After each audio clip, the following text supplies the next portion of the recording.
Frederick and Catherine. There was once a man called Frederick. He had a wife whose name was Catherine, and they had not long been married. One day Frederick said, "Kate, I am going to work in the fields. When I come back I shall be hungry, so let me have something nice cooked, and a good draught of ale." "Very well," said she, "it shall all be ready." When dinner time drew nigh, Catherine took a nice steak, which was all the meat she had, and put it on the fire to fry. The steak soon began to look brown, and to crackle in the pan, and Catherine stood by with a fork and turned it. Then she said to herself, "The steak is almost ready, I may as well go to the cellar for the ale." So she left the pan on the fire and took a large jug and went into the cellar and tapped the ale cask. The beer ran into the jug and Catherine stood looking on. At last it popped into her head, "The dog is not shut up, he may be running away with the steak. That's well thought of." So up she ran from the cellar, and sure enough the rascally cur had got the steak in his mouth, and was making off with it. Away ran Catherine, and away ran the dog across the field, but he ran faster than she, and stuck close to the steak. "It's all gone, and, what can't be cured must be endured," said Catherine. So she turned round, and as she had run a good way and was tired, she walked home leisurely to cool herself. Now all this time the ale was running too, for Catherine had not turned the cock, and when the jug was full the liquor ran upon the floor till the cask was empty. When she got to the cellar stairs she saw what had happened. "My stars," said she, "what shall I do to keep Frederick from seeing all this slopping about?" So she thought a while, and at last remembered that there was a sack of fine meal bought at the last fair, and that if she sprinkled this over the floor it would suck up the ale nicely. "What a lucky thing," said she, "that we kept that meal. We have now a good use for it." So away she went for it, but she managed to set it down just upon the great jug full of beer, and upset it, and thus all the ale that had been saved was set swimming on the floor also. "Ah! Well," said she, "when one goes another may as well follow." Then she strewed the meal all about the cellar, and was quite pleased with her cleverness, and said, "How very neat and clean it looks." At noon Frederick came home. "Now, wife," cried he, "what have you for dinner?" "Oh, Frederick," answered she, "I was cooking you a steak, but while I went down to draw the ale, the dog ran away with it, and while I ran after him, the ale ran out, and when I went to dry up the ale with the sack of meal that we got at the fair, I upset the jug, but the cellar is now quite dry, and looks so clean." "Kate, Kate," said he, "how could you do all this? Why did you leave the steak to fry, and the ale to run, and then spoil all the meal?" "Why, Frederick," said she, "I did not know I was doing wrong, you should have told me before." The husband thought to himself, "If my wife manages matters thus, I must look sharp myself." Now he had a good deal of gold in the house, so he said to Catherine, "What pretty yellow buttons these are!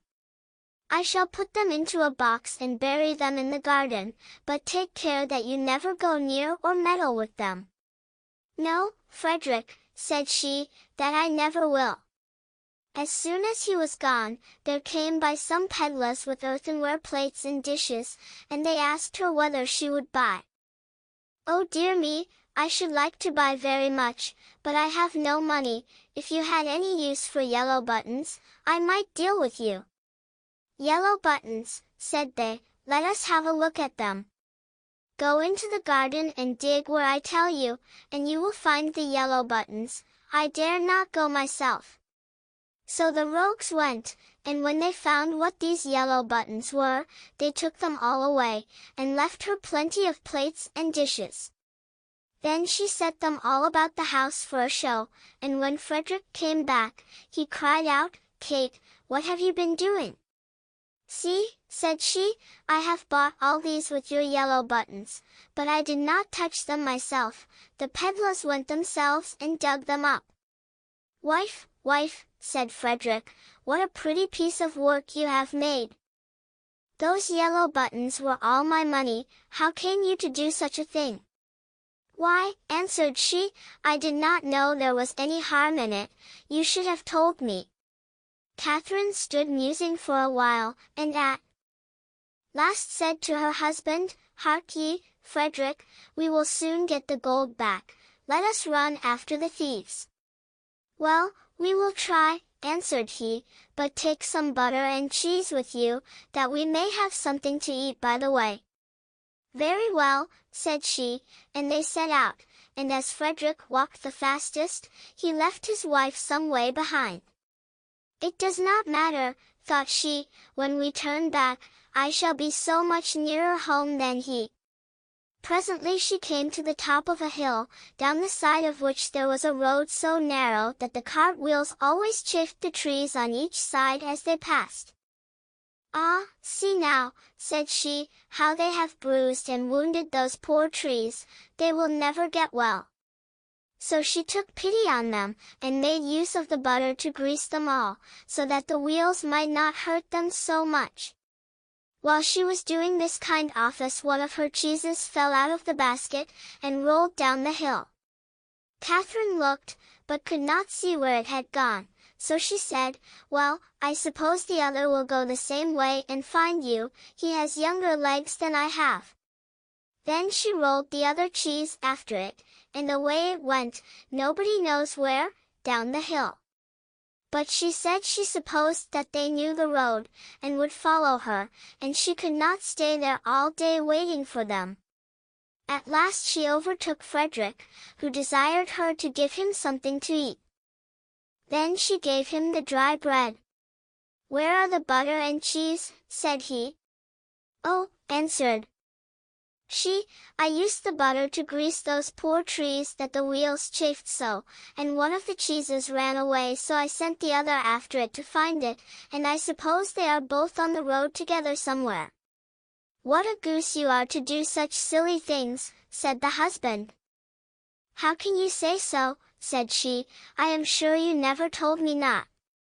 They ate the dry bread together, and Frederick said, "Kate, I hope you locked the door safe when you came away."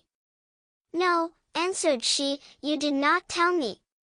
"Then go home, and do it now before we go any farther," said Frederick, "and bring with you something to eat."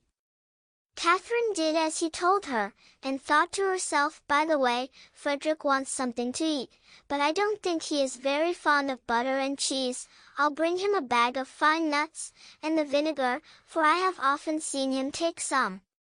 When she reached home, she bolted the back door, but the front door she took off the hinges, and said, "Frederick told me to lock the door, but surely it can nowhere be so safe if I take it with me." So she took her time by the way, and when she overtook her husband she cried out, "There, Frederick, there is the door itself, you may watch it as carefully as you please." "Alas! Alas!" said he, "what a clever wife I have! I sent you to make the house fast, and you take the door away, so that everybody may go in and out as they please. However, as you have brought the door, you shall carry it about with you for your pains." "Very well," answered she, "I'll carry the door, but I'll not carry the nuts and vinegar bottle also, that would be too much of a load, so if you please, I'll fasten them to the door." Frederick of course made no objection to that plan, and they set off into the wood to look for the thieves, but they could not find them, and when it grew dark, they climbed up into a tree to spend the night there. Scarcely were they up, than who should come by but the very rogues they were looking for. They were in truth great rascals, and belonged to that class of people who find things before they are lost. They were tired, so they sat down and made a fire under the very tree where Frederick and Catherine were. Frederick slipped down on the other side, and picked up some stones. Then he climbed up again, and tried to hit the thieves on the head with them, but they only said, "It must be near morning, for the wind shakes the fir apples down." Catherine, who had the door on her shoulder, began to be very tired, but she thought it was the nuts upon it that were so heavy, so she said softly, "Frederick, I must let the nuts go." "No," answered he, "not now, they will discover us." "I can't help that, they must go." "Well, then, make haste and throw them down, if you will." Then away rattled the nuts down among the boughs, and one of the thieves cried, "Bless me, it is hailing." A little while after, Catherine thought the door was still very heavy, so she whispered to Frederick, "I must throw the vinegar down." "Pray don't," answered he, "it will discover us." "I can't help that," said she, "go it must." So she poured all the vinegar down, and the thieves said, "What a heavy dew there is!" At last it popped into Catherine's head that it was the door itself that was so heavy all the time, so she whispered, "Frederick, I must throw the door down soon." But he begged and prayed her not to do so, for he was sure it would betray them. "Here goes, however," said she, and down went the door with such a clatter upon the thieves, that they cried out, "Murder!" and not knowing what was coming, ran away as fast as they could, and left all the gold. So when Frederick and Catherine came down, there they found all their money safe and sound.